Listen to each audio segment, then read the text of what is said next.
Halo. Ya, baik. Selamat pagi untuk eh, teman-teman yang ada di Indonesia dan selamat sore untuk teman-teman yang ada di Amerika. Hari ini tanggal 27 Agustus 2003 kita akan melanjutkan pembelajaran eh, Bible study kita dalam buku Kabar Kesukaan pada pasal yang ke-6. Dan seperti biasa sebelum kita mulai, teman-teman, eh,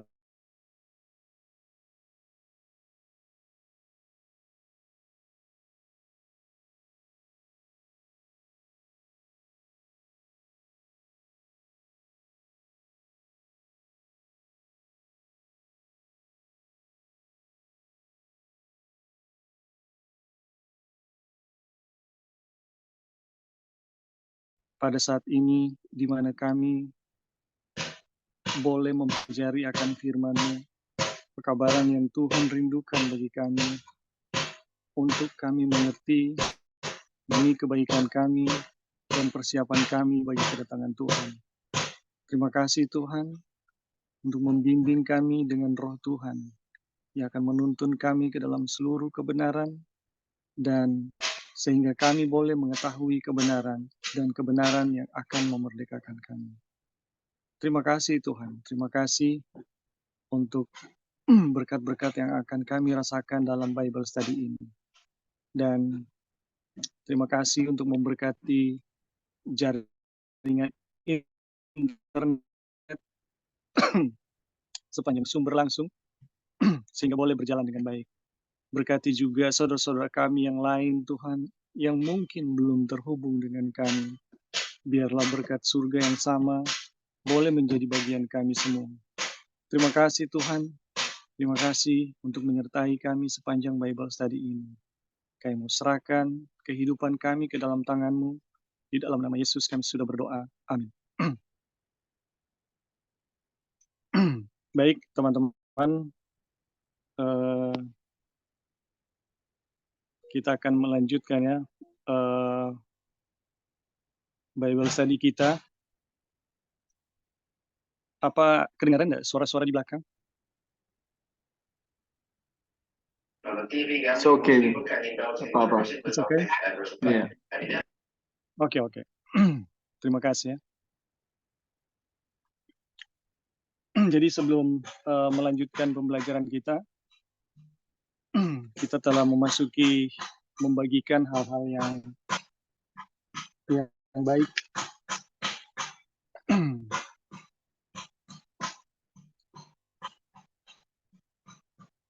Kita akan mengulangi sedikit apa yang kita telah pelajari, garis besar yang kita telah pelajari pada kemarin ya. Jadi kita kemarin telah mempelajari subtopik manusia tidak berarti dan memikul beban sendiri. Jadi dalam subtopik manusia tidak berarti kita belajar bahwa semua manusia itu tidak berarti di hadapan Tuhan. Dan ketika manusia menyadari keadaan dirinya yang tidak berarti, maka roh Tuhan akan mengisi manusia dengan kuasa yang sangat besar ya. Dan ketika manusia lupa ya atau tidak menyadari bahwa dirinya tidak berarti di hadapan Tuhan, ini adalah satu roh atau satu sikap yang akan merusak pekerjaan Tuhan. Maaf.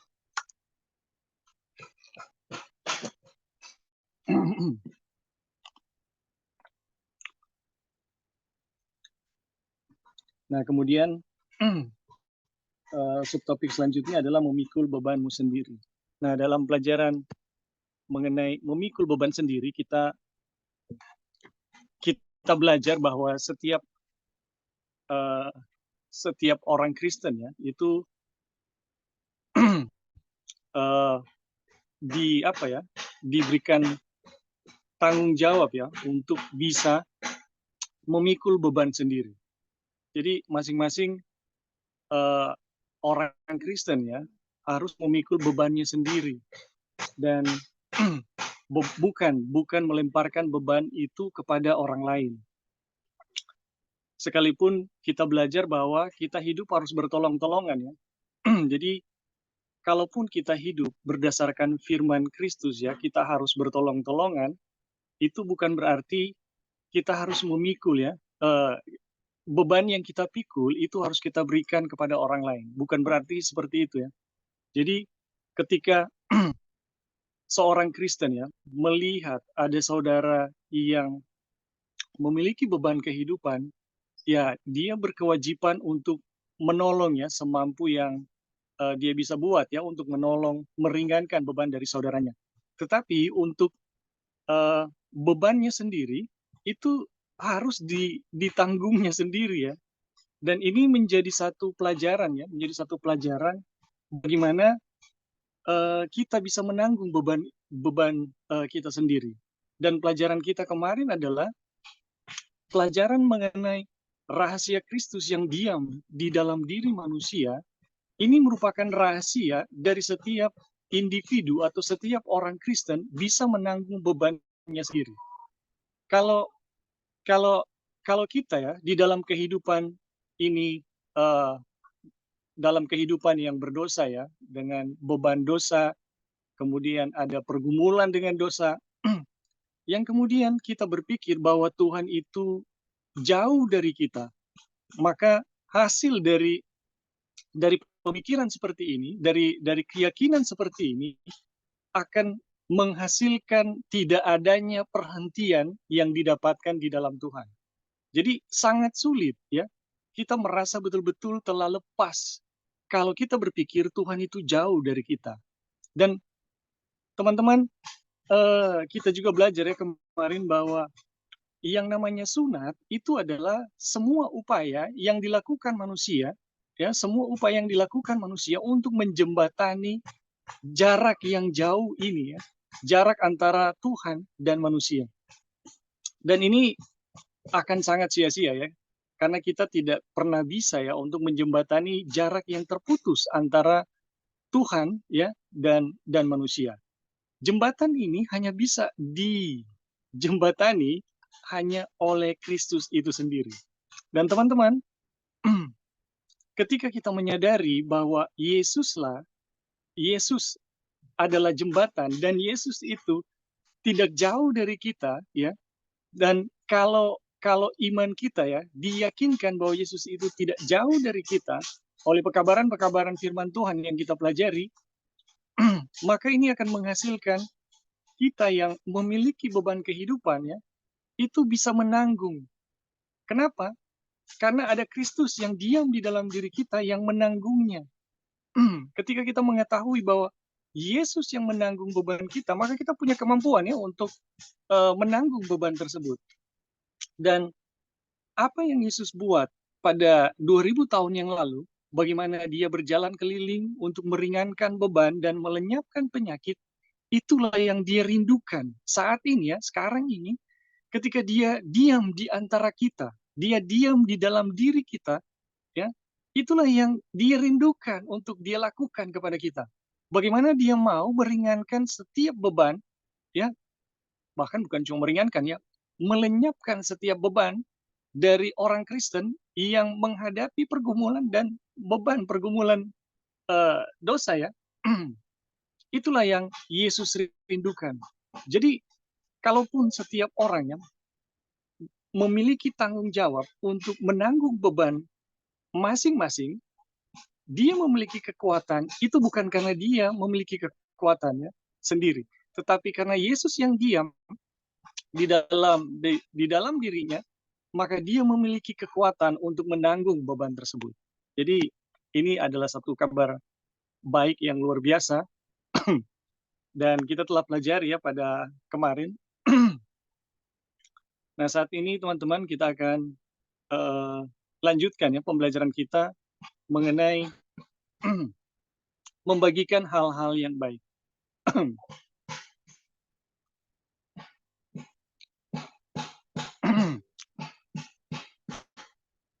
Baik, kita akan lanjut ya pada subtopik kita yang baru dan membagikan hal-hal yang baik. Dan baiklah dia yang menerima pengajaran dalam firman, membagikan segala sesuatu yang ada padanya dengan orang yang memberikan pengajaran itu, hal-hal yang baik ya. Tidak diragukan bahwa hal ini menunjukkan kepada bantuan bersifat badani. Seorang pekerja patut mendapat, bisa turun bro, ya, patut mendapat upah.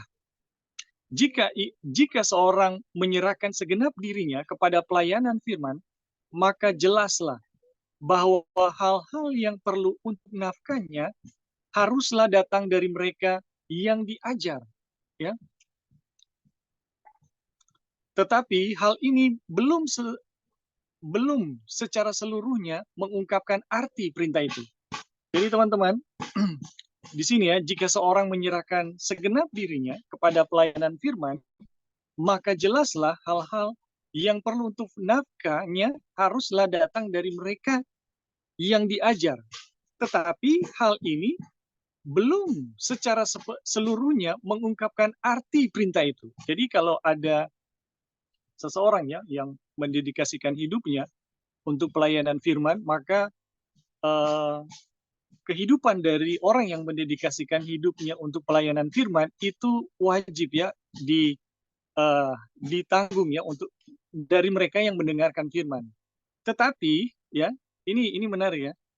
Hal ini belum secara seluruhnya mengungkapkan arti perintah itu. Jadi bagaimana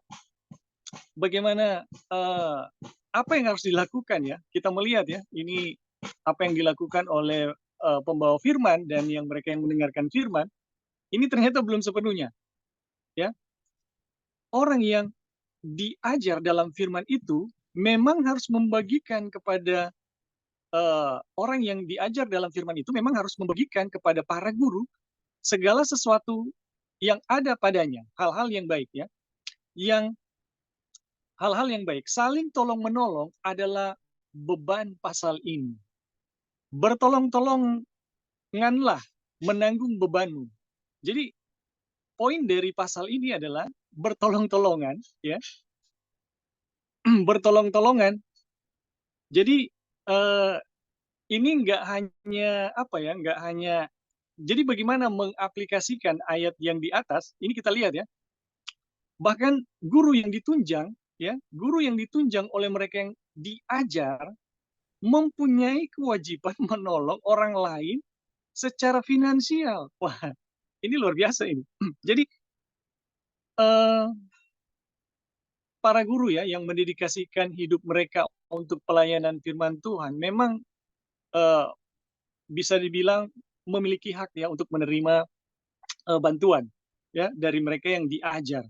Tetapi ini belum secara keseluruhan karena mengingat poin dari pasal ini adalah saling bertolong-tolongan. Jadi para guru ini tidak hanya menerima firman atau menerima bantuan atau memberi firman, tetapi mereka pun memiliki kewajibannya untuk memberi bantuan ya kepada orang lain secara finansial. Jadi ini luar biasa ya. Kristus dan para rasul yang tidak memiliki apa-apa ya. Karena Kristus dan para rasul yang tidak memiliki apa-apa karena Kristus adalah yang termiskin di antara orang miskin. Sedang murid-murid telah meninggalkan segala sesuatu untuk mengikutinya. Jadi Kristus dan para rasul yang tidak memiliki apa-apa karena Kristus adalah yang termiskin di antara orang miskin, sedangkan murid-murid telah meninggalkan segala sesuatu untuk mengikutinya. Telah membagikan kepada orang-orang miskin apa yang ada pada mereka yang hanya sedikit itu. Wah, ini luar biasa. Jadi Kristus dan apa ya murid-murid ini adalah yang termiskin dari antara yang miskin. Tetapi yang luar biasa, mereka tetap kemanapun mereka pergi, mereka punya sesuatu untuk dibagikan kepada orang miskin. Aduh, ini luar biasa.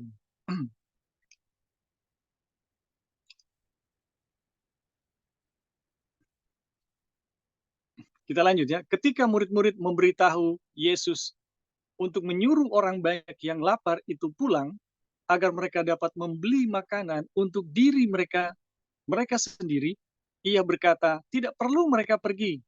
Kamu harus memberi mereka makan. Ya, ini luar biasa. Dia tidak main-main ya. Dia tidak main-main dengan mereka. Ia sungguh-sungguh dengan apa yang diucapkannya.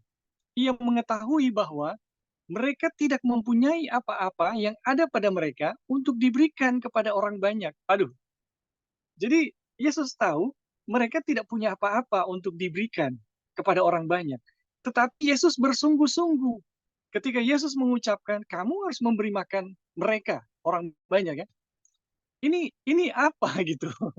Ini luar biasa ya. Kita lihat ya bagaimana Wagoner memberi penjelasan. Jadi ia mengetahui bahwa mereka tidak mempunyai apa-apa yang ada pada mereka untuk diberikan kepada orang banyak. Karena apa yang ada pada mereka sama dengan apa yang ada padanya. Jadi mereka sama-sama saling mengetahui ya keadaan mereka tidak punya apa-apa. Tetapi bagaimana mereka harus memberi makan orang banyak. Dan Yesus ketika mengucapkan, kamu harus memberi makan orang banyak, Yesus serius ya. Yesus bersungguh-sungguh untuk mengatakan itu. Dia tidak main-main. Mereka tidak mengerti kuasa firman-Nya. Karena itu, ia mengambil beberapa ketul roti dan membagi-bagikannya kepada murid-murid itu, sehingga mereka dapat memberi makan orang banyak yang lapar itu. Ya, tetapi perkataannya kepada mereka itu berarti bahwa mereka harus melakukan sebagaimana yang dilakukannya. Ah, jadi ini luar biasa ya. Ini luar biasa. Jadi ketika Yesus mengatakan kamu harus memberi makan, padahal kenyataannya tidak ya, tidak ada apa-apa pada mereka. Ini ya kita pelajari bagaimana Yesus mengambil beberapa ketul roti, kemudian membagi-bagikan kepada murid-murid itu sehingga mereka dapat memberi makan orang banyak yang lapar itu. Tetapi perkataannya kepada mereka itu berarti bahwa mereka harus melakukan sebagaimana yang dilakukannya. Perhatikan ini ya. Berapa banyak kali kurangnya iman kita terhadap firman Kristus telah menghalangi kita dari berbuat baik dan memberikan bantuan, pengorbanan yang berkenan kepada Tuhan. Jadi, teman-teman, dari pengalaman bagaimana Yesus meminta murid-muridnya untuk memberi makan kepada orang banyak, padahal mereka tidak memiliki apa-apa, ini merupakan satu pelajaran kepada kita bahwa tidak ada alasan bagi kita untuk mengatakan saya tidak memiliki apa-apa untuk berbuat baik kepada orang lain. Ya, kalaupun kita punya alasan, ya alasannya adalah ini ya, banyak kali kurangnya iman kita terhadap firman Kristus telah menghalangi kita dari berbuat baik. Jadi, teman-teman, kalaupun kita harus melakukan apa yang Yesus buat, dan kemudian kita merasa, aduh, kita kekurangan. Alasannya bukan kekurangan. Pengalaman dari apa yang Yesus tunjukkan, mereka bukan kekurangan, memang tidak ada sama sekali. Tetapi firman-Nya, kita harus tetap berbuat baik ya. Kamu harus memberi makan orang banyak. Dan teman-teman, apa yang membuat Yesus bisa melakukannya dan yang lain tidak bisa? Jawabannya adalah kurangnya iman ya kita terhadap firman Kristus telah menghalangi kita dari berbuat baik dan memberi bantuan pengorbanan yang berkenan kepada Tuhan. Aduh, ini luar biasa. Karena memang realitas ya manusia yang berjalan dengan logika. Aduh, kita sudah hitung-hitung ya. Misalnya saya cukup makan dan bisa menggunakan kebutuhan itu dengan uang seperti ini sampai misalnya ya 1 bulan misalnya. Nah, kalau ada orang yang datang dan kemudian memohon pertolongan atau terlihat kita orang ini butuh pertolongan. Tapi gimana kalau kita mau beri, kita habis nih. Teman-teman, ini dilema yang sering terjadi dan logikanya kita akan, ini nantilah kalau kita udah dapat banyak baru kita kasih. Tapi pelajaran yang Yesus ajarkan di sini adalah bagaimana kita harus memberi di saat tidak memiliki apa-apa. Dan apakah itu bisa terjadi? Bisa ternyata. Jawabannya bagaimana? Jawabannya adalah iman terhadap kuasa firman Tuhan.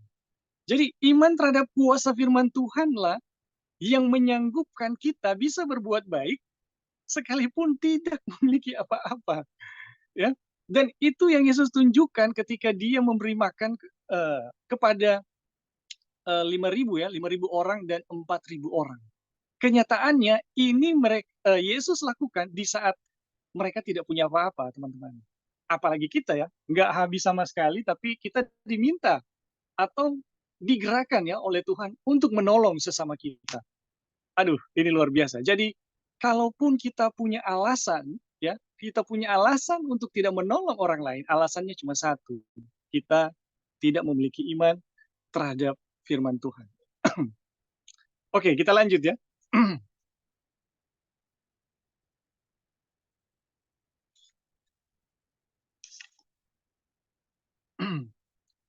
Sebagaimana para guru membagikan bukan hanya firman itu, ya, tetapi juga pertolongan badani, demikianlah mereka yang diajar oleh firman itu tidak boleh membatasi kedermawanan mereka hanya dalam hal-hal badani.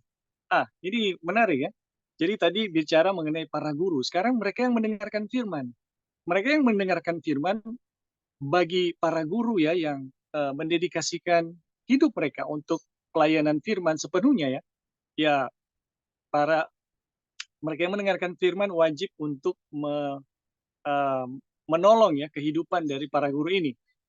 Tetapi teman-teman di sini kita lihat ya, karena ini adalah poinnya saling bertolong-tolongan. Kita udah pelajari juga tadi bahwa para guru pun berkewajiban memberi sesuatu yang bersifat materi ya, entah itu finansial ataupun makanan kepada mereka yang mendengarkannya gitu.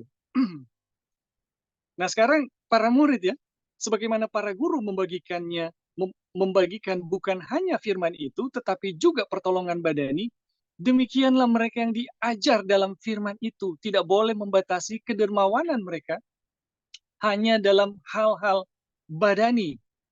Ya, adalah keliru bila menyangka bahwa para pelayan Injil atau para guru tidak pernah membutuhkan penyegaran rohani atau mereka tidak boleh menerimanya dari orang yang paling lemah di antara anggota-anggota jemaat.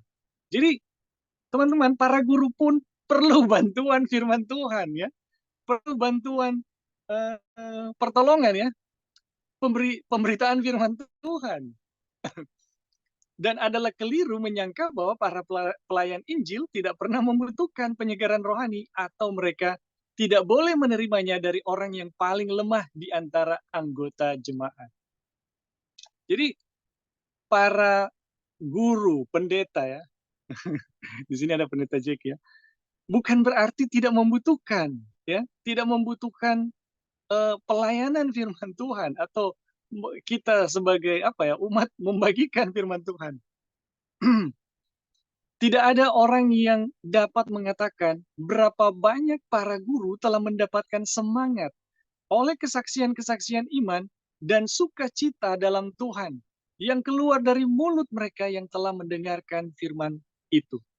Jadi ini bisa disaksikan ya, oleh banyak para pelayan Injil, pendeta, para guru yang biasa membawakan firman Tuhan. Kemudian mereka mendengarkan satu kesaksian firman Tuhan yang telah bekerja ya, di mana firman Tuhan itu telah sukses bekerja kepada orang-orang yang mendengarkan, dan ini sangat menguatkan bukan hanya ya para guru yang mengajar tersebut ya.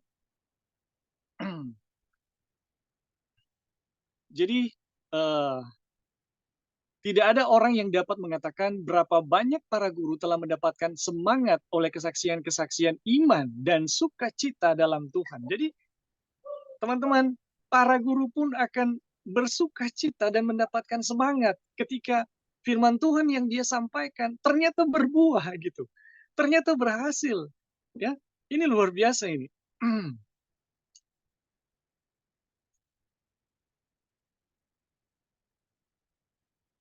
Itu bukan hanya sekedar upaya para guru, itu bukan hanya sekedar upaya para guru itu melihat bahwa pekerjaan mereka tidaklah sia-sia. Bisa lanjut, Bro? Kesaksian itu sama sekali kesaksian itu mungkin sama sekali tidak menyinggung apa yang telah ia lakukan, tetapi suatu kesaksian yang penuh kesukaan dari satu jiwa yang rendah hati tentang apa yang Tuhan lakukan baginya melalui penyegaran yang diberikannya oleh para guru firman itu seringkali merupakan sarana untuk menguatkan beratus-ratus jiwa.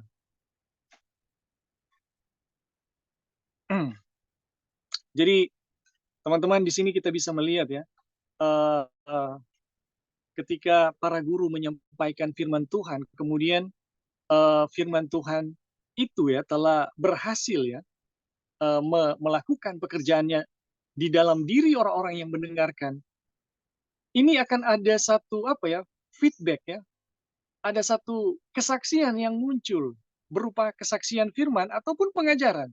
Dan ini bukan hanya mau menunjukkan bahwa para guru ini telah berhasil gitu ya, tetapi kesaksian yang didengarkan ini bisa juga menjadi satu kesaksian kepada beribu-ribu orang ya, atau beratus-ratus orang. Ini bisa menjadi kesaksian ya, ketika para guru mendengarkan kemudian menyaksikan kembali apa yang dia ucapkan kepada begitu banyak orang yang nanti dia akan temui ya. Dan teman-teman, ini luar biasa ya. Dan inilah poin yang kita pelajari mengenai bertolong-tolongan ya.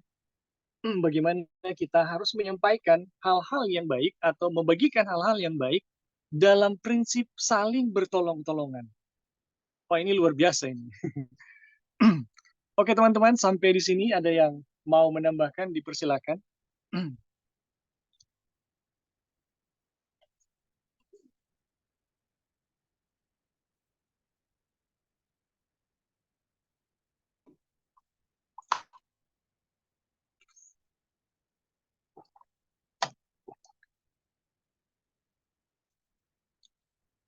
Di sini ada Pendeta Jeki. Bagaimana Pendeta Jeki? Ada pengalaman atau kesaksian? Ya, terima kasih, Brother Rebing. Ya, bagaimana Pendeta? Ya, tentu saja kita merasa senang ya, tetapi yang saya renungkan adalah bahwa selama ini kan kita tahu bahwa kemuliaan itu hanya untuk Yesus ya. Jadi kita merasa senang, tapi jangan sampai kita merasa itu tadi ada apa ya, membedakan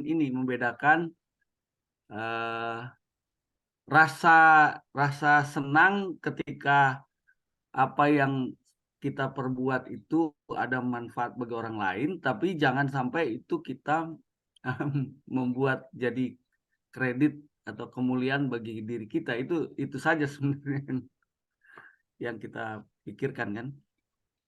Oh iya, iya. Iya, iya, Pendeta. Di satu sisi itu ya memang ini kan artinya gini, ketika kita mendengar firman seperti ini, kita bersaksi, oh saya telah mendengar firman ini, ya saya juga sudah mendapat manfaat dari kabaran yang diberikan, kan seperti itu kan, Iya, iya. pengakuan seperti ini kan, waduh syukur puji Tuhan, ini sebenarnya menandakan bahwa Tuhan menggunakan saya gitu. Tapi jangan ambil kredit untuk memuliakan diri. Iya, Seperti itu aja sebenarnya. oke. Ya begitu Terima ya, kasih. Brother ya. Kalau apa perlu diluruskan ya diluruskan lah. Iya, memang mesti begitu, Oke, Pendeta. makasih. Ya, terima kasih pendeta untuk tanggapannya. Jadi ya, kalaupun ya kita membagikan firman kepada orang lain dan itu bekerja ya, ya memang kita tidak harus bukan iya ya, memang kita itu tidak boleh dijadikan sebagai satu kredit bahwa, oh ini kita bisa apa ya, bermegah gitu. Tapi kita bersukacita ya pendeta, kita bersukacita karena ada jiwa-jiwa yang, bisa dibilang diikat di dunia ya, Iya, amin, diikat di amin. dunia. Betul. Kita bersuka cita. Iya, oke terima kasih. Terima kasih. Jadi nggak ada Ya, salah juga ya kalau kita berterima kasih kepada mereka yang membawakan kebenaran firman Tuhan itu. Gitu. Apalagi iya kalau benar. kalau kemudian ada pengalaman di balik itu, nah itu kita perlu juga sharing, bagi, ya itu menjadi sukacita itu. Jadi jangan disimpan di hati, tapi dibagikanlah. Iya iya. Oke, makasih. Ya terima kasih pendeta. Oke, teman-teman ada yang lain yang mau membagikan?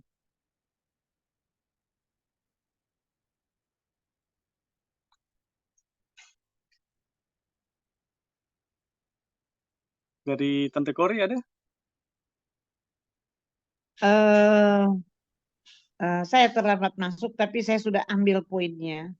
Memang Mhm, seperti yang pendeta bilang itu, kadang-kadang itu perasaan datang di kita, datang, itu manusiawi banget ya. Tetapi kalau kita ingat bahwa segala kebaikan seperti yang kita sudah belajar waktu lalu, segala kebaikan yang kita buat itu adalah pekerjaan Tuhan, bukan pekerjaan kita. Nah, itu akan terhapus itu. Ada benar, ada sukacita, tapi kita lebih membesarkan Tuhan daripada diri kita sendiri. Kira-kira begitu. iya, Ya, ya, terima kasih Tante Kori. ya. Makasih. Oke, ada teman-teman yang lain sebelum kita lanjut?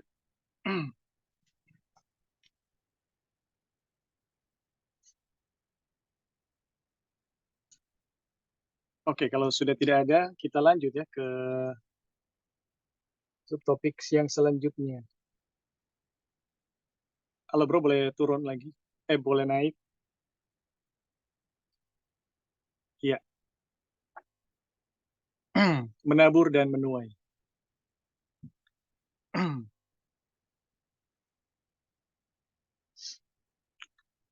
Apa yang ditabur orang, itu juga yang akan dituainya. Satu pernyataan sederhana tentang kebenaran yang tidak dapat diperjelas oleh pembicaraan sebanyak apapun. Ya, jadi teman-teman ini sangat sederhana dan sangat jelas ya pernyataan ini. Apa yang ditabur orang itu juga akan dituainya. Ini terlalu jelas. Ya. Jadi satu pernyataan sederhana tentang kebenaran yang tidak dapat diperjelas oleh pembicaraan sebanyak apapun. Ya, penuaian yang merupakan akhir dunia ini akan menyatakan apa yang pernah ditaburkan. Ya, apakah gandum atau lalang. Jadi penuaian itu adalah akhir dunia ini dan kita tahu itu adalah eh, saat-saat terakhir ya.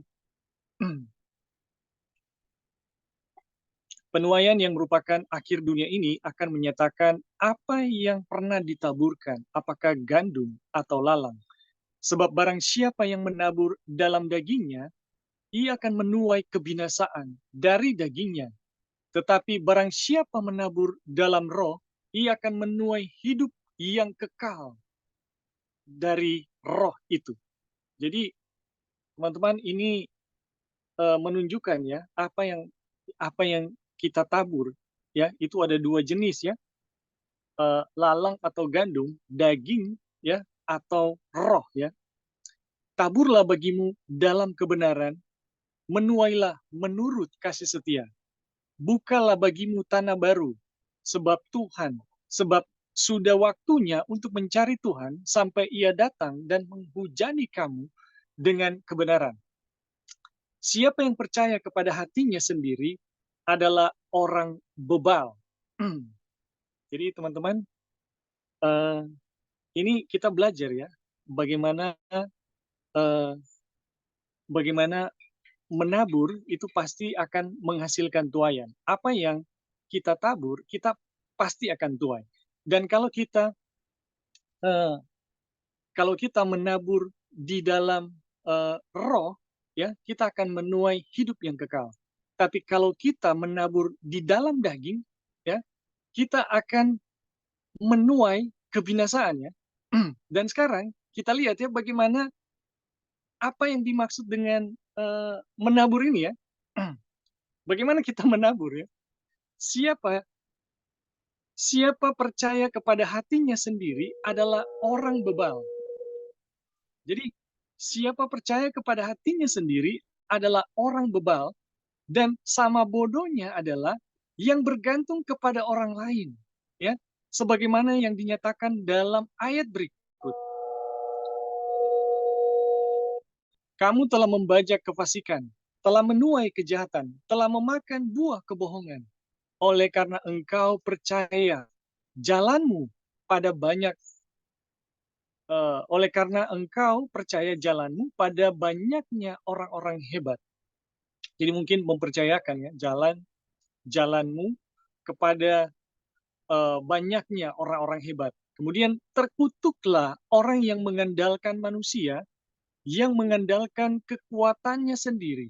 Ya, apakah itu kekuatannya sendiri atau kekuatan orang lain? Ya, diberkatilah orang yang mengandalkan Tuhan, yang menaruh harapannya kepada Tuhan. Jadi ini teman-teman, di atas kita belajar bagaimana Wagoner menjelaskan bahwa kalau kita menabur di dalam daging, ya, itu akan menghasilkan kebinasaan. Dan kalau kita menabur di dalam roh, itu menghasilkan hidup yang kekal. Bagaimana kita menabur di dalam daging dan bagaimana kita menabur di dalam roh? Ini penjelasannya, ya. Bagaimana di dalam menjalani hidup ini, kepada siapa kita bergantung, itulah yang menentukan kita ini lagi menabur di dalam apa gitu. Jadi kalau kita bergantung kepada manusia, kita bergantung kepada diri sendiri, maka sebenarnya teman-teman, kita sedang menabur di dalam daging. Ya. Dan kalau kita bergantung sepenuhnya hidup kepada Tuhan, itu sebenarnya kita lagi menabur di dalam roh. Ya. Oke bro, bisa lanjut?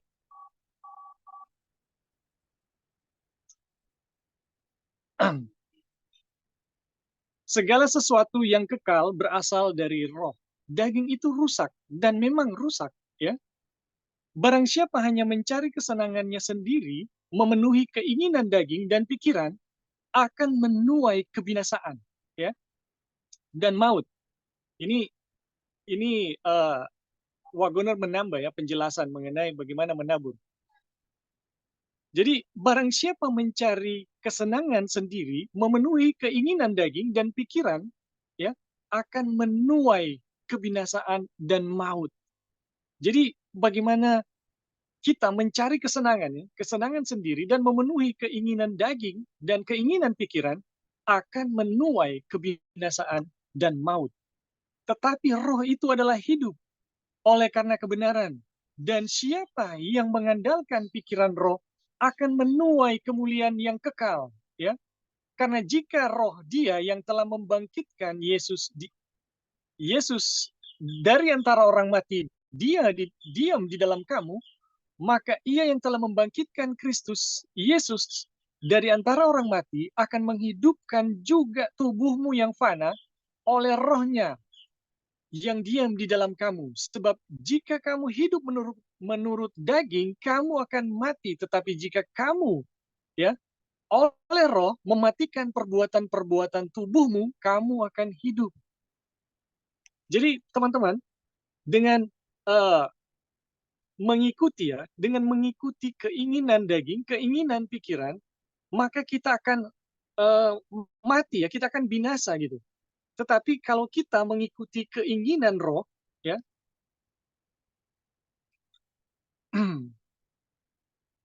maka kita akan beroleh hidup, ya. Dan kalau sebab jika kamu hidup menurut daging, kamu akan mati. Tetapi jika kamu oleh Roh mematikan perbuatan-perbuatan tubuhmu, kamu akan hidup. Ya, ajaib. Jika kita mati, jika kita hidup, kita mati. Jika kita mati, kita hidup. Ini ini prinsip ya, ini prinsip di alam. Jika kita hidup, kita mati. Ya, jika aku hidup, aku mati. Ya, tapi jika aku mati, aku hidup. Inilah kesaksian Yesus. Barang siapa kehilangan nyawanya karena aku, ia akan memperolehnya. Nah, ini luar biasa ini. Ini bukan berarti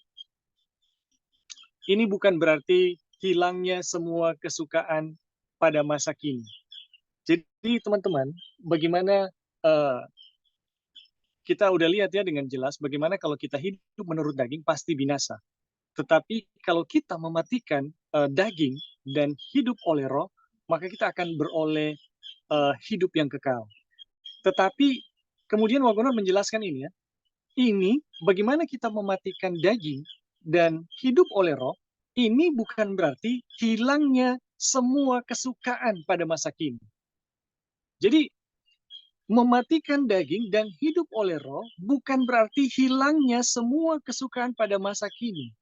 Ini bukan berarti hidup murung dan menyesali dosa secara terus-menerus tanpa cita-cita yang menyukakan hati, ya, tanpa cita-cita yang menyukakan hati demi memperoleh sesuatu yang lain, sesuatu saat nanti, ya. Ini bukan berarti bahwa kehidupan pada saat ini akan menjadi kematian hidup, suatu penderitaan yang lama, jauh dari itu, ya. Jadi teman-teman, bagaimana hidup mematikan daging, ya, dan hidup oleh Roh yang mematikan daging itu bukan berarti, ya, kita hilang kesukaan pada masa kini. Itu pun bukan berarti hidup murung terus, ya, murung terus menyesali dosa tanpa cita-cita yang menyukakan hati demi memperoleh sesuatu yang lain. Jadi teman-teman, hidup di dalam Roh, ya, itu bukan berarti kita itu menderita seumur hidup, ya, murung terus. Dan kita nggak boleh bercita-cita mencapai sesuatu yang kita mau tuju, ya sudah tentu yang baik, ya. Sudah tentu yang baik, ya, kalau ini kita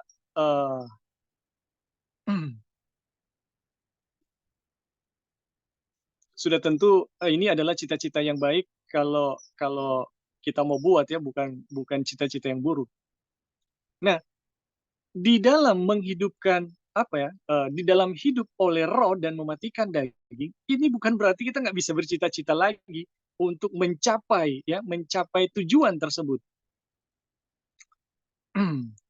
Ini bukan berarti kehidupan pada saat ini akan menjadi kematian yang hidup. Aduh, ini saya ingat, kalau membaca ini saya ingat pada zaman kegelapan, ya, di mana kepausan menguasai bumi dan kemudian mengajarkan bagaimana orang mau mencapai jalan kehidupan, ya, mencapai keselamatan, ya. Dan ada banyak orang yang hidup di dalam kemurungan, ya. Ada banyak orang yang hidup di dalam penderitaan, penyiksaan diri, ya. Bagaimana mereka menyiksa diri yang dipikir semakin disiksa, semakin mereka layak di hadapan Tuhan. Dan ini kita bisa saksikan, ya, dalam kesaksian Martin Luther, ya. Sebelum dia digunakan Tuhan membawakan pekabaran, bagaimana kehidupannya yang mengasingkan diri, bagaimana kehidupannya yang menyiksa diri, ini disaksikan, ya. Dan ada banyak orang waktu itu berpikir mematikan daging itu berarti seperti itu, hidup di dalam penderitaan, ya, tanpa ada kebahagiaan. Teman-teman, ini adalah satu kesalahan, ya. Jauh dari itu adalah gagasan kehidupan Kristen yang tidak tepat dan salah. Kehidupan yang diperoleh dalam kematian, ya. Bukan begitu. Siapa saja yang datang kepada Kristus dan minum dari Roh, dalam dirinya akan bersumber mata air yang terus-menerus memancar sampai kepada hidup yang kekal. Aduh, luar biasa. Jadi teman-teman, ketika seseorang datang kepada Kristus dan menemukan keselamatan, dalam dirinya ada sumber mata air. Ini sumber mata air ini sumber apa ya? Sumber kehidupan, sumber sukacita, sumber kebahagiaan ya, yang terus-menerus memancar sampai hidup yang kekal. Dan kita tahu bersama ini adalah mata air ini adalah Kristus yang diam di dalam diri setiap orang ya, yang menjadi mata air tersebut ya, yang memancarkan sukacita.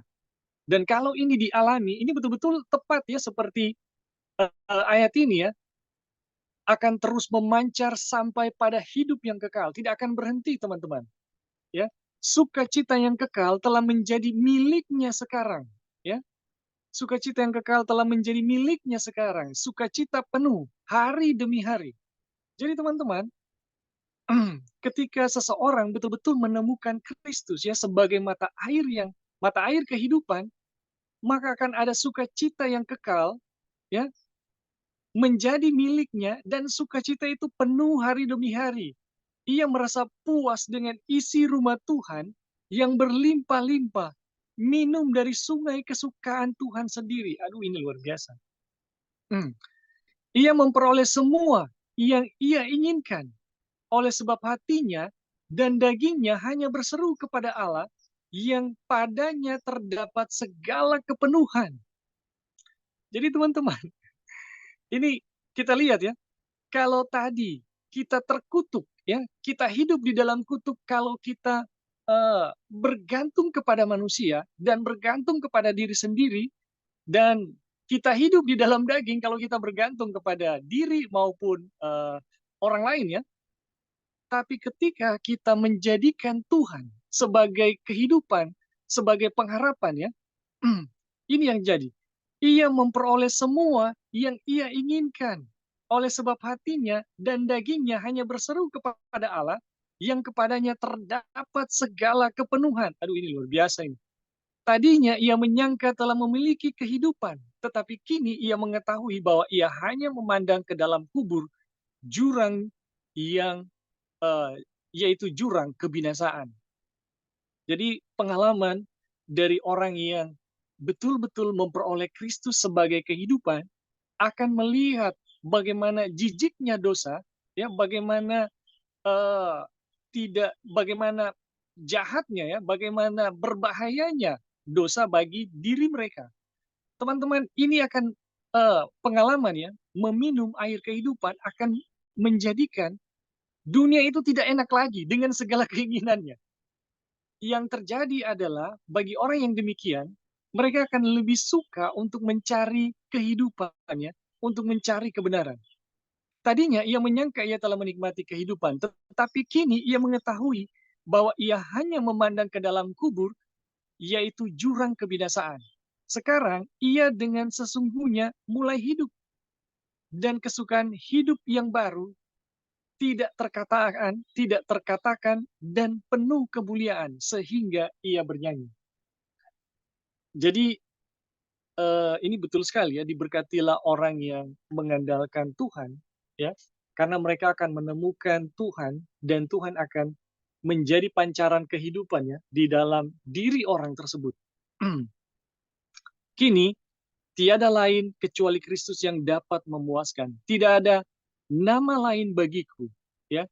Kasih dan kehidupan dan kesukaan kekal kudapati di dalam Yesus Tuhanku. Jadi teman-teman, ini adalah satu pengalaman ya, pengalaman bagi orang yang betul-betul menemukan Kristus ya. Tiada yang lain kecuali Kristus yang memuaskan. Jadi kalau kita betul-betul menemukan Kristus, mungkin ya kita punya pengalaman yang lalu dengan bagaimana kita menyangka dunia dan segala keinginannya itu bisa memuaskan. Tapi kalau kita betul-betul menemukan Kristus, maka sebenarnya tidak ada lagi yang lain gitu kecuali Kristus yang dapat memuaskan. Tidak ada nama yang lain bagiku. Kasih dan kehidupan dan kesukaan kekal kudapati di dalam Tuhan, di dalam Yesus Tuhanku. Aduh, ini luar biasa teman-teman. Kalau sekiranya ya setiap orang Kristen ya menjadikan Yesus sebagai satu-satunya pengharapan mereka, maka ada kebahagiaan yang luar biasa ya, akan ada kebahagiaan yang luar biasa yang akan terjadi ya secara sosial ya.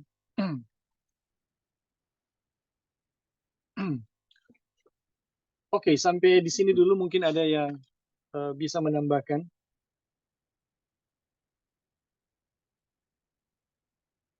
Ya, brother. Ya, Jadi silakan. kalau kita lihat di sini kutipan, kini tiada lain kecuali Kristus yang dapat memuaskan. Tidak ada nama lain bagiku, kasih dan kehidupan dan kesukaan kekal ku dapat di dalam Yesus Tuhanku. Jadi pertanyaannya adalah, apakah kita sudah sempat mengalami bagaimana rasa kepuasan yang dari Tuhan itu? Apakah kita sudah sempat, ataukah kita belum pernah mengalaminya? Ya. Nah, ini sebenarnya ukuran bagi pribadi lepas pribadi ya, di mana Tuhan bekerja di dalam kehidupan setiap kita. Dan yang saya secara pribadi boleh saksikan, saya pernah merasakan kepuasan yang dari Kristus itu. Ada banyak kali. Tetapi secara pribadi saya merasa masih sepertinya kok tidak seperti nabi-nabi ya. Nabi-nabi itu tidak pernah putus rasa yang dipuaskan oleh Tuhan itu. Dia tidak pernah putus dalam kehidupan. Contoh Henok, sehingga dia bisa bergaul dengan Tuhan ya 300 tahun lebih. Dan ini satu kenikmatan. Kalau saudara-saudara dari Muslim bilang satu kenikmatan, ya, di mana kita tidak khawatir, di mana kita tidak memikirkan masa depan itu menjadi satu beban buat kita, karena kita percaya kita ada di jalan Tuhan dan Tuhan sudah menyiapkan segala sesuatu. Tuhan sedang menuntun langkah kaki kita, bahkan dalam pemahaman firman-Nya pun, ya. Yang menjadi kekhawatiran saya secara pribadi ketika belum melangkah kepada pelajaran-pelajaran pembenaran oleh iman adalah, apakah kebenaran yang saya dengar ini adalah benar-benar suatu kebenaran dari Tuhan? Itu selalu menjadi pertanyaan. Jadi ada setiap ada pelajaran yang datang atau saya disuguhkan, ya bukan cuma dari sini atau dari mana saja yang saya lihat, saya selalu bertanya-tanya, benar nggak ini? Benar tidak ini? Ya, itu yang menjadi satu ketakutan. Jadi kalau kita bicara Kristus memuaskan kita, adalah di mana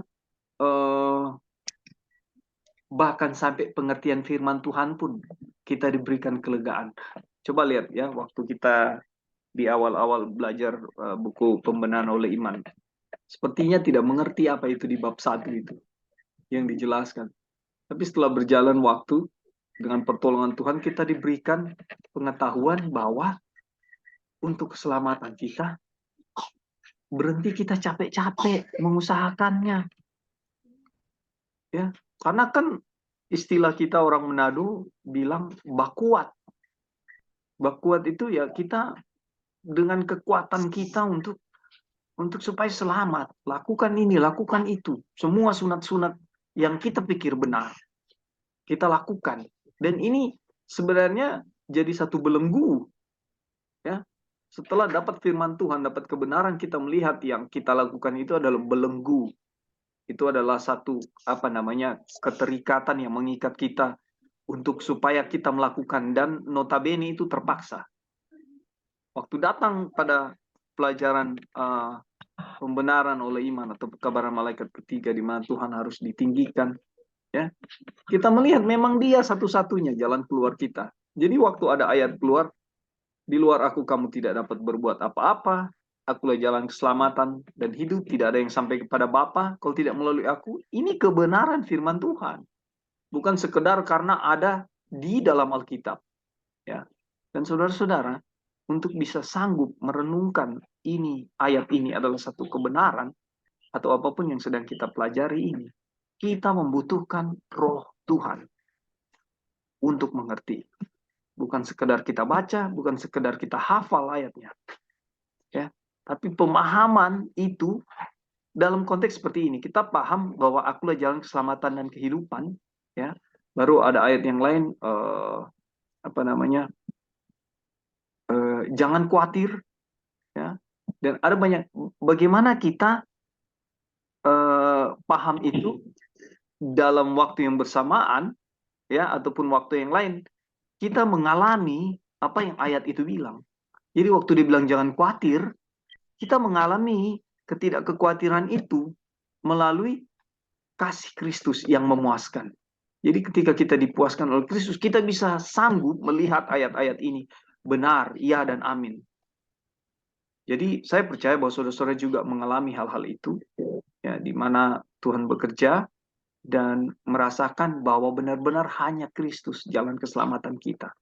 Jangan digantikan dengan kepintaran kita, jangan digantikan oleh grup-grup kita, jangan digantikan oleh popularitas kita, ya, atau harta kita, atau apapun, ya, atau pemahaman kita. Jalan keselamatan hanya Yesus Kristus.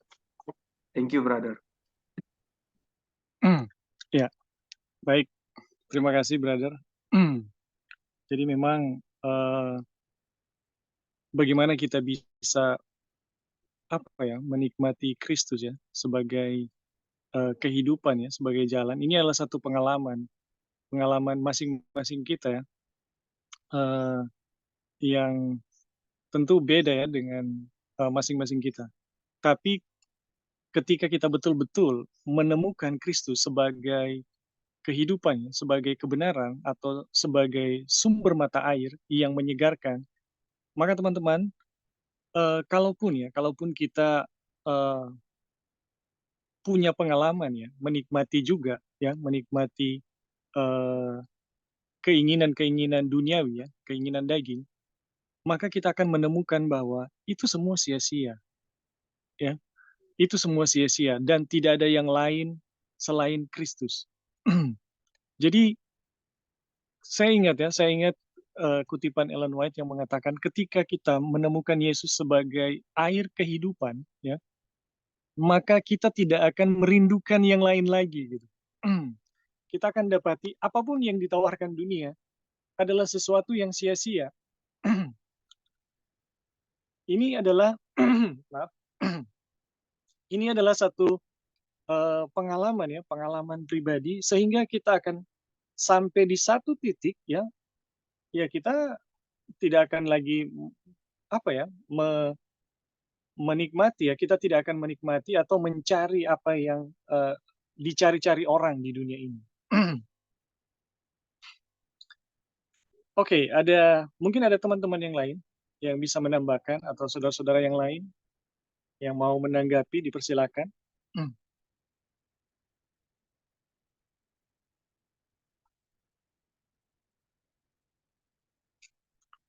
Bagaimana dari Pak Guru Ronald Singon?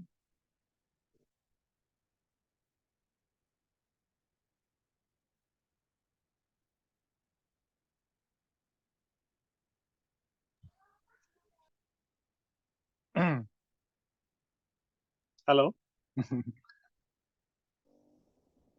Halo, Bing. Ya, bagaimana? Brother Ronald, ada tambahan? Belum ada, Bing. Ya. Oke. Itu ada chat, itu apa maksudnya? Oh, Brother Raymond datanya Facebook aja. Nama iya. Facebook. Oke, terima kasih. Oke, ada saudara-saudara yang lain sebelum kita melanjutkan? Ya, halo Bing. Ya, silakan, Tante Glory. Ya, yang ada saya tidak mau, cuma kasih tahu aja bahwa dengan belajar ini ya kemarin juga sudah ada ada tambahan atau ada masukan yang cukup membuat saya agak lega. Tapi hari ini lebih lega lagi karena memang kadang-kadang saya dengan usaha sendiri, bukan usaha ya, maunya tuh rencana saya gitu. Tapi kok jadi begini, kok jadi begitu. Tapi setelah sekarang kita memang harus hidup dengan apa ya? Dengan roh ya. Ya Iya, kita jalanin hidup ini dengan roh. Saya jadi lega dan puji Tuhan puji Tuhan. karena dari hari ke hari ada aja yang seperti membebani ya, membebani. Saya sudah buang itu. Saya pikir Tuhan aja ya saja eh, yang mau tuntun saya gitu. Nah, sudah ada kemarin juga saya sudah sampaikan. Tapi sekarang tambah lagi. Ya kita memang harus hidup dengan roh dan terus terang di dalam hati ada satu yang membebani walaupun tinggal karena kemarin saya sudah ada masukan dan puji Tuhan hari ini lebih lega lagi gitu. Lebih lega lagi. Tapi karena ada juga pikiran-pikiran yang mau rencana ini, rencana itu dengan apa ya kekuatan sendiri, bukan kekuatan sendiri, tapi ya masuk juga kekuatan sendiri. Teleponan dengan anak, bagaimana bagaimana. Eh, ya puji Tuhan sekarang saya lebih lega dengan mempelajari pelajaran ini. Terima kasih, Bing. Iya, puji Tuhan untuk kesaksian ya. Oke, apa masih ada lagi? Oke, kalau sudah tidak ada kita lanjut ya. Seorang jenderal yang pintar selalu berusaha menundukkan pertahanan yang kuat. Jadi di mana saja ada janji yang mulia bagi orang percaya, setan berusaha memutarbalikannya dan menjadikannya satu sumber keputusasaan. Jadi ini modus dari setan. Dimanapun ada janji-janji Tuhan yang akan mendatangkan berkat, setan putar balikan ya. Jadi di mana saja ada janji yang mulia bagi orang percaya, setan berusaha memutarbalikkan dan menjadikannya suatu sumber keputusasaan. Demikianlah ia telah membuat banyak orang percaya bahwa perkataan barang siapa menabur dalam dagingnya, ia akan menuai kebinasaan dari dagingnya, mempunyai, ya silakan naik lagi, mempunyai arti bahwa sepanjang hidup mereka harus menderita akibat-akibat kehidupan lama mereka di dalam dosa. Walaupun mereka telah dilahirkan di dalam roh. Aduh, ini luar biasa. Jadi, teman-teman, kehidupan kehidupan kita di dalam roh itu ini ini setan mau mengajarkan apa artinya menabur di dalam daging ya akan menuai kebinasaan. Ini setan mengajarkan ya bahwa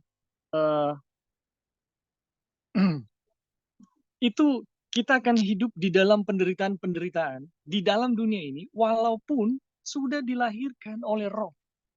Ya. Bahwa sepanjang hidup mereka harus menderita akibat kehidupan lama mereka di dalam dosa walaupun mereka telah dilahirkan dari roh. Ya, ini setan ya, pemikiran setan. Beberapa orang menyangka bahkan di dalam kekekalan pun mereka harus menanggung bekas-bekas dosa mereka yang lama. Dan mengatakan, saya tidak dapat berharap menjadi sebagaimana adanya saya jika seandainya saya tidak pernah berdosa. Jadi ada bayangan bahwa di surga pun kita tetap akan ada proses-proses pemulihan ya dari akibat dosa-dosa kita. Ini keliru ya. Itu adalah suatu penghinaan terhadap rahmat Tuhan. Wah. Jadi saudara-saudara, kalau kita ya membayangkan menabur di dalam daging ya, menabur di dalam daging akan menuai kebinasaan dalam dagingnya, berarti kita akan menuai akibat-akibat ya yang bisa dibilang mengerikan atau tidak mengenakan ya, tidak menyenangkan dalam hidup ini sekalipun kita ya telah dilahirkan kembali Ataupun kita membayangkan bahwa surga itu kita masih ada proses pemulihan dari dosa-dosa kita ya. Ini dikatakan oleh Wagoner ya. Mana yang tadi ya? Itu adalah suatu penghinaan terhadap rahmat Tuhan dan penebusan yang ada di dalam Yesus Kristus. Aduh, jadi kalau kita berpikir bahwa di dalam dunia ini kita harus menanggung akibat-akibat dari dosa-dosa kita yang lama karena kita telah dilahirkan kembali, ini adalah satu penghinaan terhadap penebusan yang ada di dalam Yesus Kristus. Itu bukanlah satu kemerdekaan yang olehnya Kristus memerdekakan kita. Ini luar biasa, teman-teman. Apakah kemerdekaan Kristus seperti itu? Itu bukanlah kemerdekaan yang olehnya Kristus memerdekakan kita. Jadi kalau hidup lahir baru, kita masih harus menanggung ya akibat-akibat, kita masih mengingat juga dosa-dosa kita. Itu bukan kemerdekaan yang olehnya Kristus memerdekakan kita.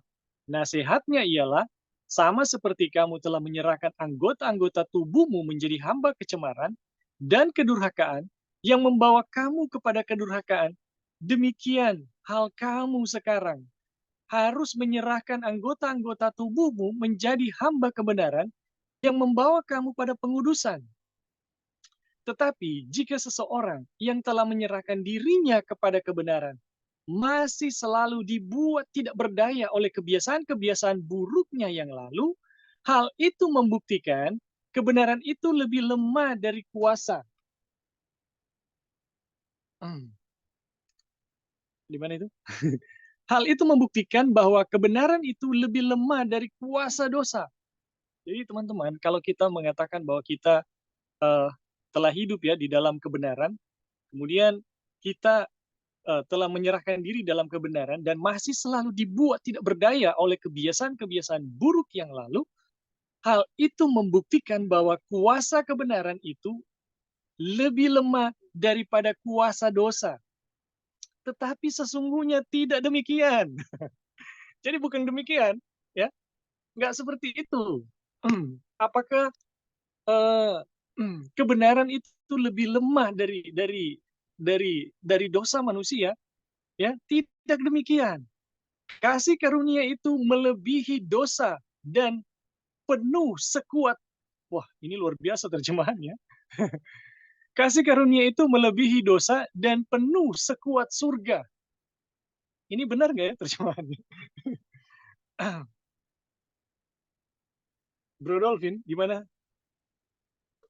Terjemahannya ini gimana? Betul nggak? Bentar, bro. Iya, benar. Betul ya? Jadi, ini luar biasa ini.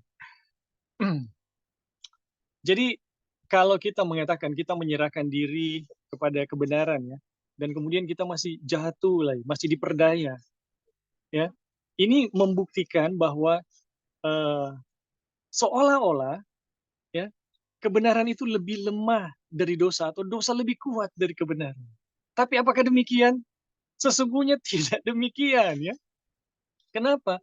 Karena kasih karunia itu melebihi dosa dan penuh sekuat surga. Aduh. Jadi apa yang disebut, apa yang orang tadi katakan ya, saya telah menyerahkan diri pada kebenaran. Artinya dia masih salah di dalam penyerahan tersebut ya, teman-teman. Oke, bisa lanjut, bro.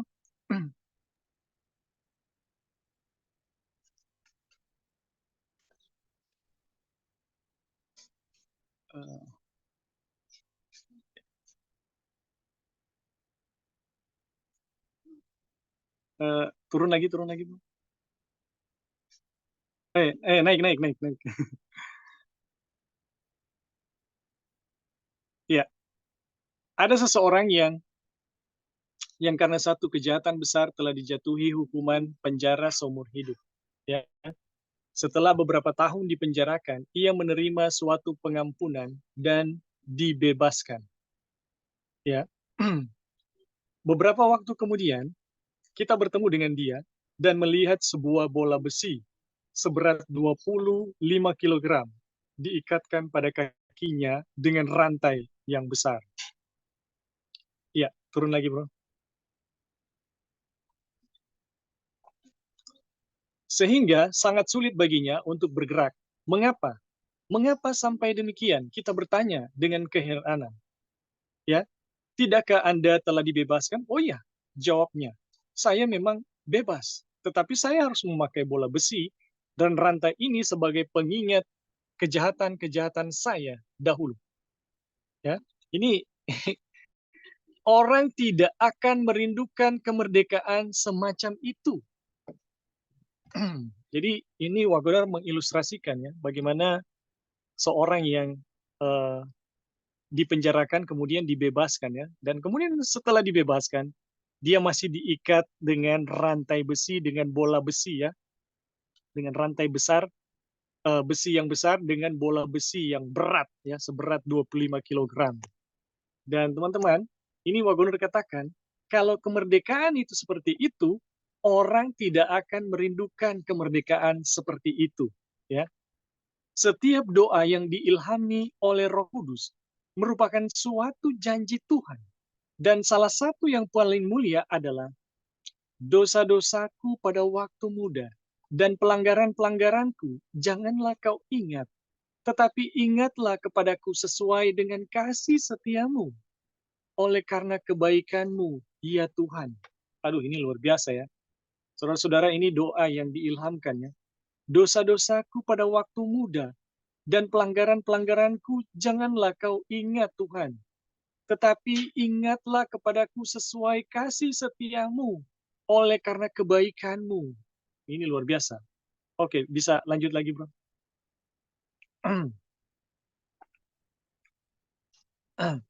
Ketika Tuhan mengampuni dosa kita dan melupakannya, Ia memberi kita kuasa untuk lepas daripadanya sehingga kita seakan-akan tidak pernah berdosa. Aduh, teman-teman ini harus digarisbawahi ya.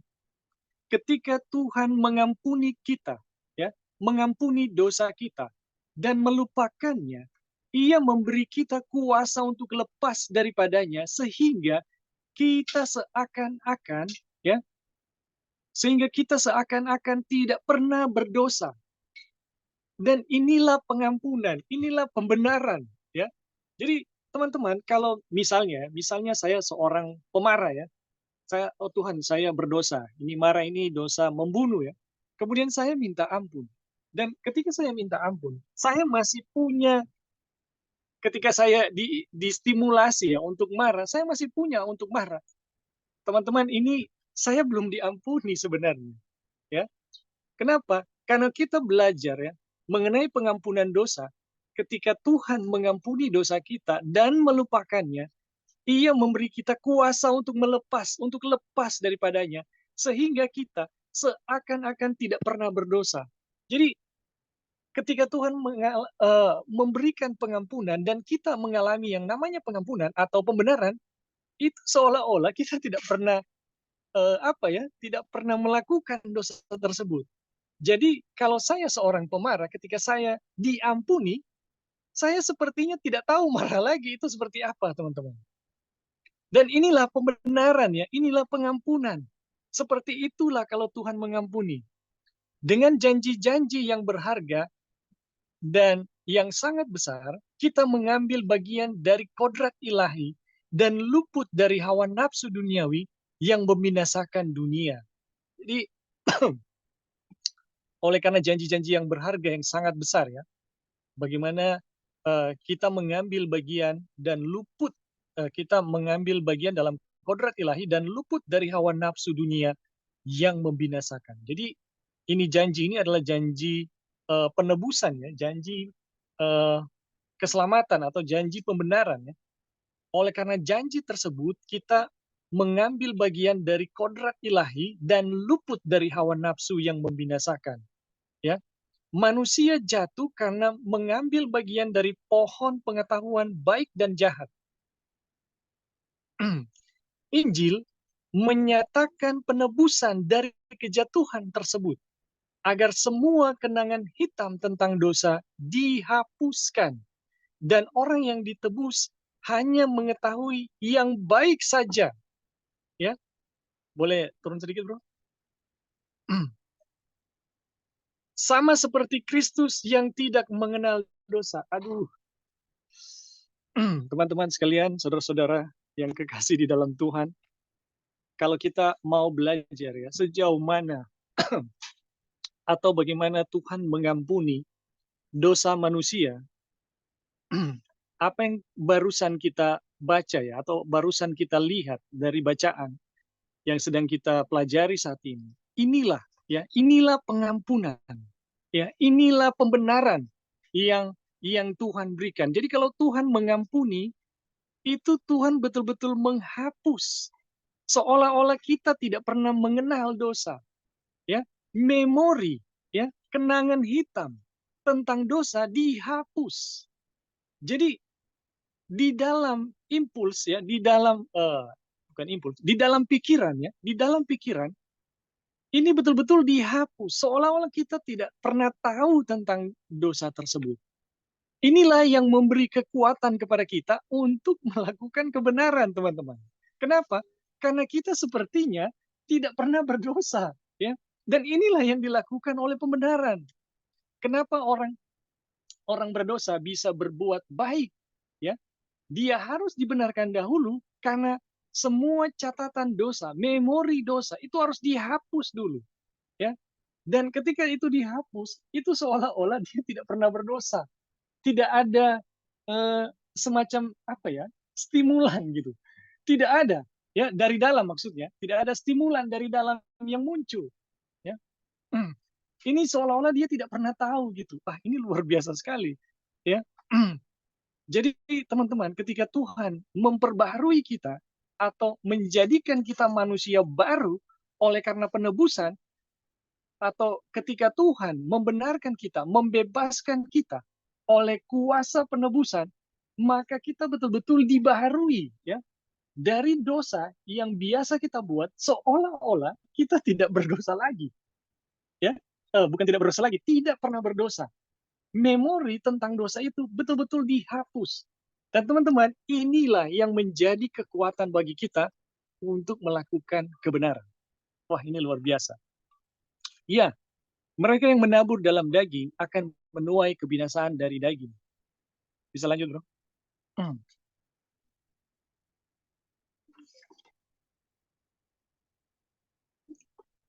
Sebagaimana kita telah mengalaminya dalam diri kita sendiri. Tetapi kamu tidak hidup dalam daging, melainkan dalam roh, jika memang roh Allah diam di dalam kamu. Roh memiliki kuasa membebaskan kita dari dosa daging dan dari segala akibat-akibatnya. Aduh, ini kabar baiknya luar biasa. Teman-teman, roh memiliki kuasa membebaskan kita dari dosa daging dan dari segala akibat-akibatnya. Ini luar biasa ini. Jadi ketika Tuhan membebaskan kita ya oleh rohnya, ya, Tuhan atau melalui roh Tuhan memiliki kuasa membebaskan kita dari dosa daging dan dari segala akibat-akibatnya. Aduh, ini luar biasa. Kristus telah mengasihi jemaatnya dan telah menyerahkan dirinya baginya untuk menguduskannya. Sesudah ia menyucikannya dan dengan memandikannya dengan air dan firman, supaya dengan demikian ia menempatkan jemaat di hadapannya dengan cemerlang, tanpa cacat atau kerut atau yang serupa itu, tetapi supaya jemaat kudus dan tidak bercela. Bisa lanjut, bro? Oleh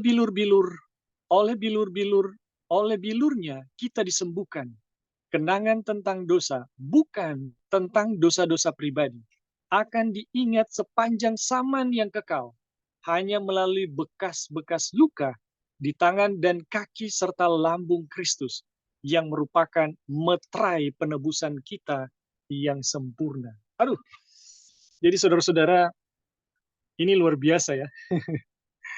Jadi ketika kita dimeteraikan, teman-teman, ya, ketika kita dimeteraikan atau ketika kita memiliki meterai penebusan yang sempurna, itu artinya semua ingatan dosa yang ada di dalam pikiran kita itu telah lenyap, ya. Aduh. Ini luar biasa, ini luar biasa. Jadi apakah kita bisa bisa mengetahui kita ini sudah dimeteraikan atau belum? Ya, sebenarnya bisa teman-teman dengan mempelajari pelajaran ini. Ya, ketika tidak ada lagi dosa yang melintasi ya pikiran kita, ketika tidak ada dosa lagi yang atau kenangan ya yang teringat dalam pikiran kita, sebenarnya itu adalah tanda kita telah dimeteraikan. Ya. Jadi orang-orang yang dimeteraikan oleh Tuhan itu bukan suatu proses bim salah bim secara gaib oleh Tuhan ya tiba-tiba dimeteraikan. Tapi ini betul-betul suatu proses penebusan yang telah dilakukan oleh Tuhan, dialami oleh umat Tuhan secara sempurna. Dan apa artinya ketika kita mengalami penebusan itu secara sempurna, atau apa artinya kita mengalami pemeteraian dari Tuhan, itu artinya tidak ada dosa lagi yang melintasi pikiran kita. Kenangan tentang dosa itu betul-betul dihapus. Itu betul-betul hilang dalam pikiran kita, seolah-olah kita tidak pernah tahu ya, tidak pernah mengenal hal tersebut. Aduh, ini luar biasa. Dan inilah yang mau dikerjakan oleh penebusan. Ya, inilah yang Wagoner katakan kuasa setinggi surga ya.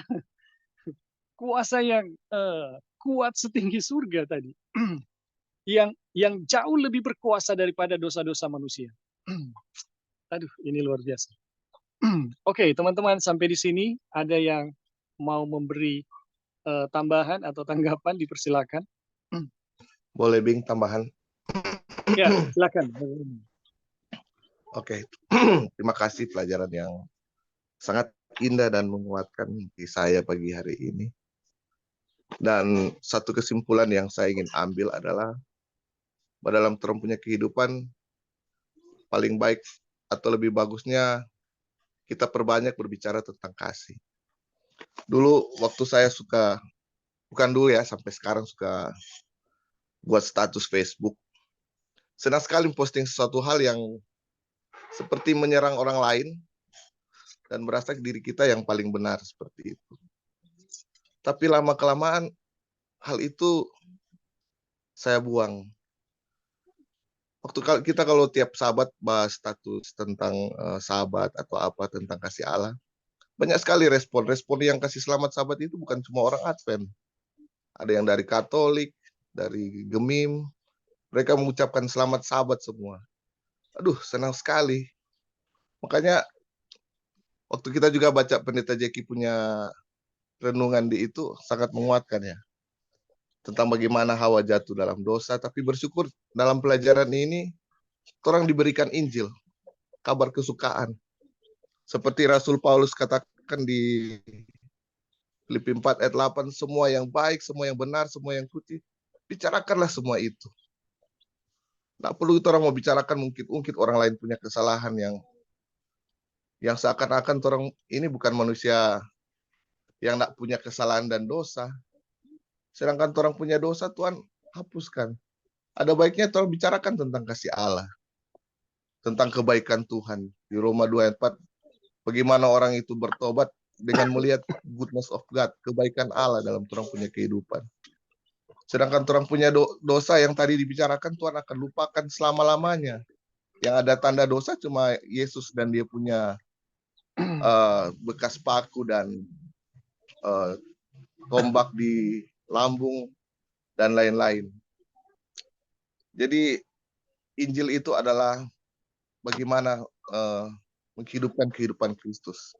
Itu mengasihi satu sama yang lain, berbicara tentang kasih, kebaikan Tuhan, dan lain-lain. Bukan sesuatu yang menunjuk-nunjuk orang lain punya kesalahan dan kadang-kadang menyakitkan orang juga sih.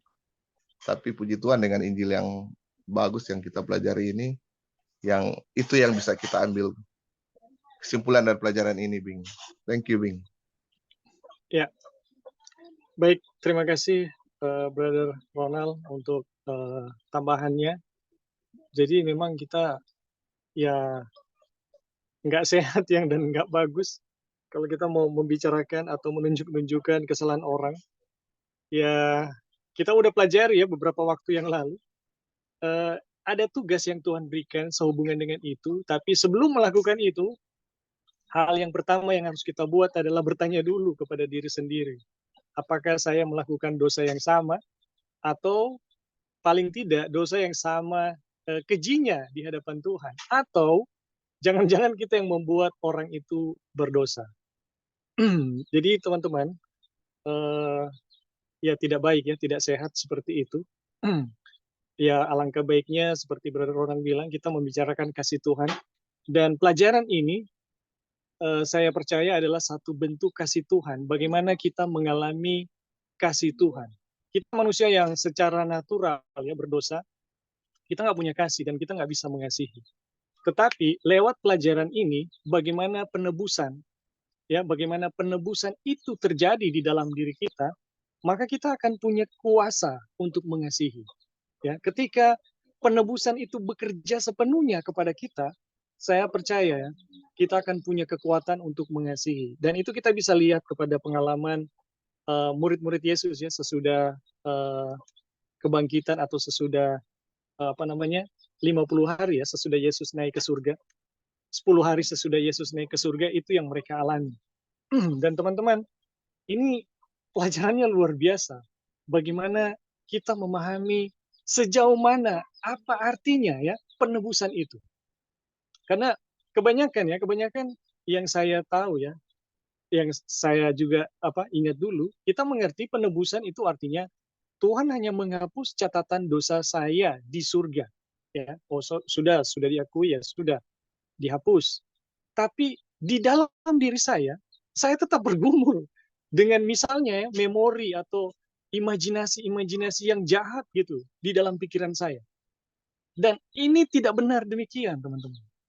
Penebusan yang seperti itu seolah-olah ya menjadikan dosa itu lebih kuat daripada kebenaran, ya. Tetapi yang kita pelajari, kebenaran itu melampaui kekuatan dosa, ya. Tadi disebut ya setinggi langit itu kalau nggak salah. Kekuatannya setinggi langit. Dan kalau penebusan itu betul-betul bekerja di dalam diri kita, maka yang terjadi adalah dia akan bekerja sampai pada menghapus memori kita, seolah-olah kita tidak pernah melakukan dosa tersebut. Kita jadi lupa dengan dosa itu gitu. Waduh, ini luar biasa. Dan ketika tidak ada lagi dosa yang melintasi pikiran kita atau tidak ada dosa lagi yang diingat dalam pikiran kita bisa mengerti itulah arti dari pemeteraian. Kenapa? Karena orang yang benar ya di surga tidak akan lagi mengingat dosanya. Memori dosanya bisa diingat dari kaki dan tangan dari Yesus yang terlihat ya tanda-tanda dosa yang ada pada tubuhnya. Aduh, ini luar biasa. Oke, teman-teman, terima kasih Brother Onang untuk tambahannya. Ada yang mau menambahkan lagi? Halo Bing. Ya, silakan Joy. Oke, thank you. Terima kasih atas kesempatannya. Jadi dalam bacaan ini kita melihat makna arti dari penebusan dan pengampunan dosa. Jadi kebanyakan kita ya kalau yang kita suka share kepada teman-teman semua, kalau kita minta ampun sama Tuhan, apakah kita benar-benar mengerti arti pengampunan dosa itu? Dan di sini juga Tuhan sudah, Wagner sudah memberikan penjelasan bagaimana pengampunan dosa itu terjadi kepada kita, yang mana Tuhan melihat kita memang tidak ada dosa sama sekali ya, seperti itu. Dan di mana kebenaran Tuhan itu diberikan kepada kita, kita dijadikan manusia yang benar.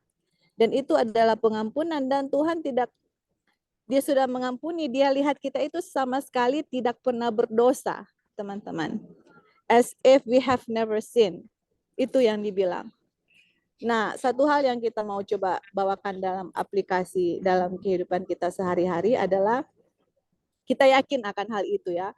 Kalau kita mengampuni dosa, kita yakin dan percaya dengan iman bahwa Tuhan tidak memperhitungkan dosa kita, dalam arti Tuhan melihat kita tidak ada dosa dalam diri kita dan seakan-akan saya tidak pernah berdosa, dan dia melihat kita adalah orang yang benar.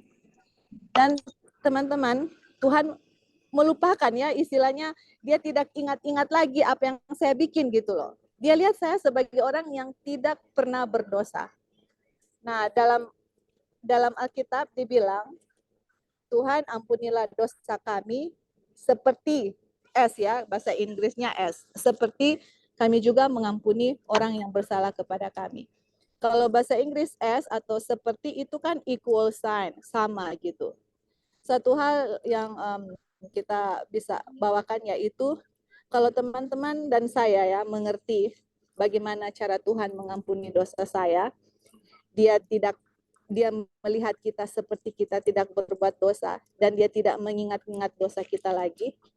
Itu kan seperti kami juga mengampuni orang yang bersalah kepada kami.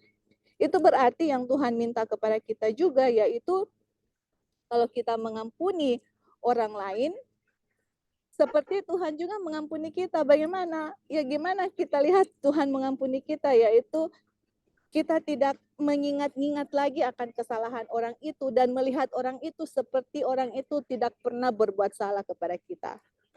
Nah, itu satu hal yang susah ya untuk kita sebagai manusia yang alaminya itu, oh ya saya sudah mengampuni saudara A, saudara B, tapi dia begini, dia begitu.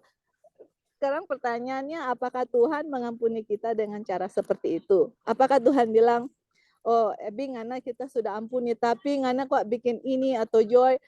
Tidak seperti itu kan Tuhan mengampuni kita. Tuhan lihat kita seperti saya tidak berdosa dan dia lupa kita punya apa yang kita bikin kepada dia gitu loh. Nah kita juga sebagaimana Tuhan mengampuni saya mengampuni orang lain, sebegitu juga kita memperlakukan orang lain gitu. Kalau kita orang lain bersalah, atau kita bersalah kita mohon ampun, atau orang lain bersalah mereka datang mohon ampun, kita ampuni orang itu, sebegitulah kita memberikan pengampunan kepada orang itu sebagaimana Tuhan mengampuni kita gitu. Jadi kita memperlakukan orang itu seperti Tuhan memperlakukan kita. Saya memperlakukan orang tersebut seperti orang itu tidak pernah berbuat sesuatu yang menyakiti untuk saya. Jadi teman-teman, kalau kita seperti tadi orang bilang, berbicara mengenai kasih Tuhan, itulah kasih Tuhan. Kalau saya benar-benar mengerti akan kasih Tuhan, saya juga akan memperlakukan orang lain seperti Tuhan memperlakukan saya gitu. Karena sometimes orang, yang tadi saya bilang ya, oh iya kita sudah ampuni orang itu, tapi masih ngomong mengenai dia punya kesalahan, itu enggak mengampuni teman-teman. Jadi itu yang kita mau share, yang mana sebagaimana Tuhan mengampuni kita, dengan pertolongan Tuhan, dengan melihat karakter Tuhan, kasih Tuhan kepada kita, kita juga bisa mengampuni orang yang bersalah kepada kita dengan perbuatan sesakit apapun, karena kita juga sudah menyakiti Tuhan, dan orang yang menyakiti kita juga kita ampuni, dan tidak mengingat akan kesalahan dan apapun yang mereka lakukan kepada kita. Oke, thank you Bing, itu saja tambahannya. Ya, baik. Terima kasih Joy untuk tambahannya. Jadi pengalaman kita diampuni oleh Tuhan, hendaklah itu menjadi pengalaman kita mengampuni sesama kita. Karena kalau kita tidak bisa, ya seperti itu berarti kita belum mengalami pengampunan yang sesungguhnya dari Tuhan ya. Oke, teman-teman, ada yang lain yang mau menambahkan, dipersilakan. Ya bro, satu hal lagi Ya. sehubungan dengan Silakan. yang barusan disampaikan. Kita ini kan jatuh bangun di dalam dosa ya. Tapi ada satu hal yang saya mau share adalah ketika kita masih terbabit oleh dosa-dosa kesayangan kita, apapun itu bentuknya, ya, janganlah patah semangat, ya, untuk berhenti menyerahkan itu kepada Tuhan, karena kita sudah dibebaskan, ya, sebenarnya kita sudah bebas, ya, sudah dimenangkan. Dan makanya di sini kita bicara tentang iman. Jadi kalau kita percaya Tuhan akan menolong kita untuk tidak lagi melakukan dosa-dosa kesayangan kita, terserah apa bentuknya. Mau jelek-jelekan orang, mau menghina, mencuri, berdusta dan sebagainya, apapun itu. Ya, dengan iman Tuhan akan menolong kita untuk tidak melakukannya lagi. Itulah kebebasan yang Tuhan berikan. Jadi, apakah pertanyaannya kita memiliki iman, percaya bahwa Tuhan akan menolong kita untuk mengekang lidah saya, mengekang lidah kita, mengekang pikiran kita. Apakah kita percaya Tuhan sanggup melakukan itu? Itu yang menjadi masalah. Tetapi boleh kiranya jadi kekuatan buat kita untuk selalu dengan pertolongan Tuhan dipertambahkan iman kita ya untuk teguh berdiri di atas firman yang sudah kita pelajari, yang sudah kita lihat, Tuhan izinkan kita lihat dan pelajari. Dan ketika kita memiliki iman, kita percaya dosa-dosa kita yang dulu sering kita lakukan itu akan menjadi satu hal yang kita lewati. Bahkan tidak lagi terulang karena kita dengan pertolongan kuasa Tuhan ya, oleh iman kita percaya bahwa Tuhan menolong kita untuk lepas dari itu. Karena kita sebenarnya sudah mendapat kebebasan itu dari Tuhan. Thank you, bro. Iya. Terima kasih, Brother Dolphin, untuk tambahannya. Ini jam berapa ya?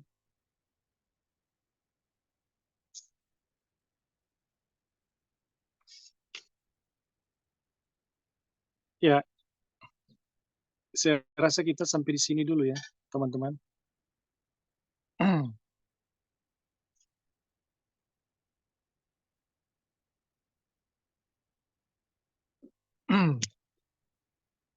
Jadi,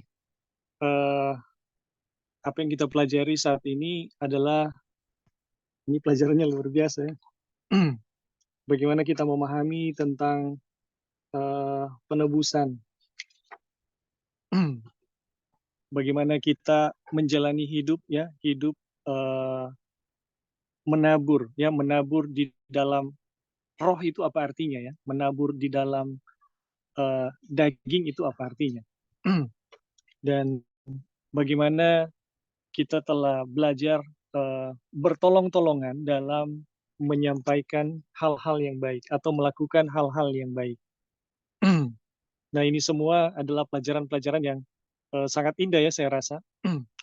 Pelajaran-pelajaran yang ini akan membentuk kembali ya, bagaimana kita menjadi manusia Kristus ya, manusia yang seutuhnya. Dan di dalam pelajaran tadi ya, kita belajar tentang penebusan, apa yang dimaksud dengan lahir kembali oleh roh, itu ternyata dia bekerja sesungguhnya ya pada memori.